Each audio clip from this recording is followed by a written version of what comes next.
Gentrificación, xenofobia y permisividad. El pasado viernes 4 de julio se llevó a cabo en calles de la Ciudad de México la denominada Primera Marcha contra la Gentrificación. Esta movilización se realizó principalmente en calles de la Colonia Condesa e Hipódromo Condesa. La manifestación fue convocada por diversos colectivos a través de las redes sociales. A esta se sumarían vecinos de las colonias antes mencionadas, así como de las colonias Roma y Juárez principalmente.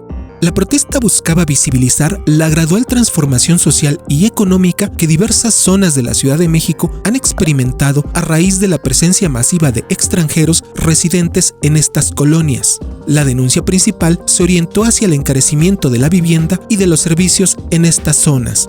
Durante esta manifestación, algunos grupos realizaron pintas y destrozos en diversos edificios y negocios del lugar.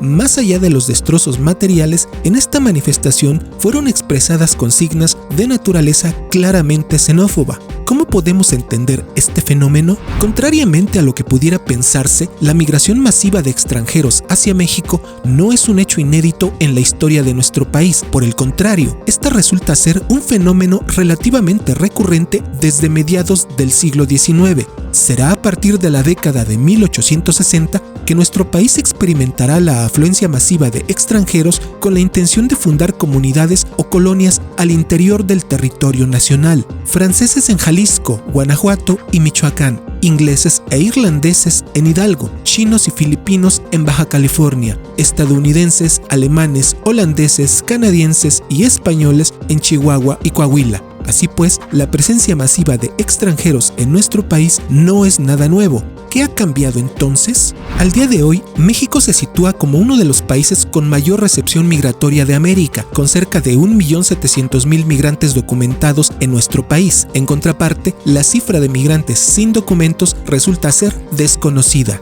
De esta cifra oficial, cerca de 800.000 extranjeros son estadounidenses. Le siguen guatemaltecos, venezolanos, colombianos, hondureños, cubanos, españoles, salvadoreños, argentinos, canadienses, etc. A México migran, pues, personas provenientes de países con diversos grados de estabilidad económica y social. La migración hacia México resulta ser heterogénea por lo que toca a su motivación y a su finalidad. No todos los migrantes que llegan a México lo hacen con el mismo objetivo, ni todos los migrantes se establecen en las mismas zonas. Para decirlo en términos más claros, en México hay de extranjeros a extranjeros. No es lo mismo llegar a México y tener que vivir hacinado en un campamento migrante en la Plaza del Estudiante que llegar a México y llegar a vivir a la Condesa o a la Roma. No es lo mismo el migrante que trabaja como nómada digital que el migrante que llega a México a trabajar como cargador en alguna bodega del centro histórico. La migración en México comparte, pues, las mismas asimetrías económicas y sociales que se encuentran presentes en nuestra sociedad.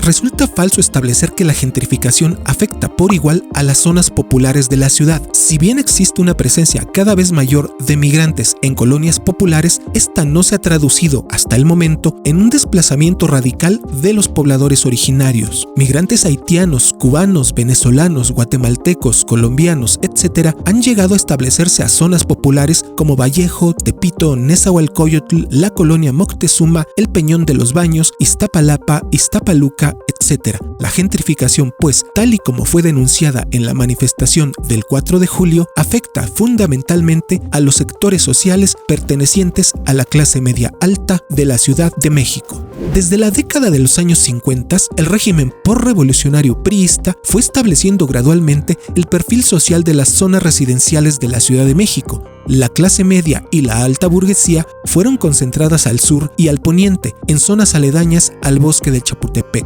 La clase trabajadora arrojada al norte y al oriente, a la periferia y a las favelas, a los llamados cinturones de miseria. A lo largo de las últimas décadas, esta demarcación de clase se ha ido acentuando progresivamente. Colonias como la Condesa, la Roma o la del Valle han sido espacios vedados para el grueso de los habitantes de la Ciudad de México desde mucho tiempo antes de la llegada masiva de extranjeros. Los extranjeros residentes en las colonias gentrificadas no llegaron, pues, a crear o a imponer una exclusión social, solamente llegaron a enfatizar aquellas desigualdades sociales que ya existían. Esta llegada masiva de extranjeros con poder adquisitivo se focalizó en un reducto de colonias de la Ciudad de México, modificando con ello la propia estructura económica y social de las mismas, desplazamiento de los habitantes, vivienda más cara, servicios más caros y restringidos, desplazamiento de la moneda nacional, sustitución de nuestro idioma, etc. La meteórica gentrificación de estas colonias, no obstante, solo puede ser explicada a partir de un factor determinante: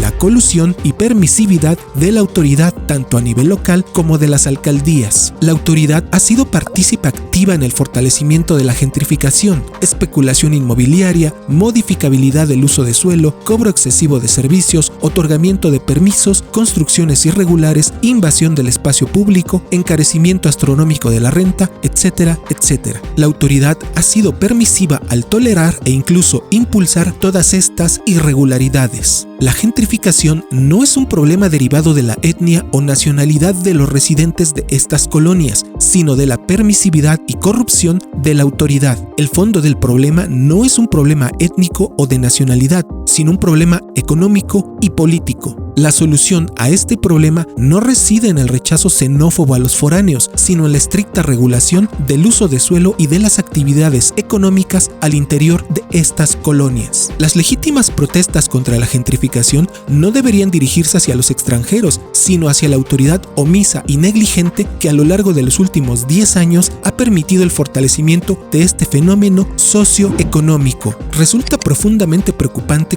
que en nuestro país comiencen a surgir expresiones xenófobas hacia las personas. No debemos olvidar que muchas de las grandes tragedias de la humanidad comenzaron cuando las sociedades empezaron a señalar a los extranjeros como los responsables de todos sus males. Nosotros no somos trompistas y la historia de nuestra nación no puede caminar en esa misma dirección.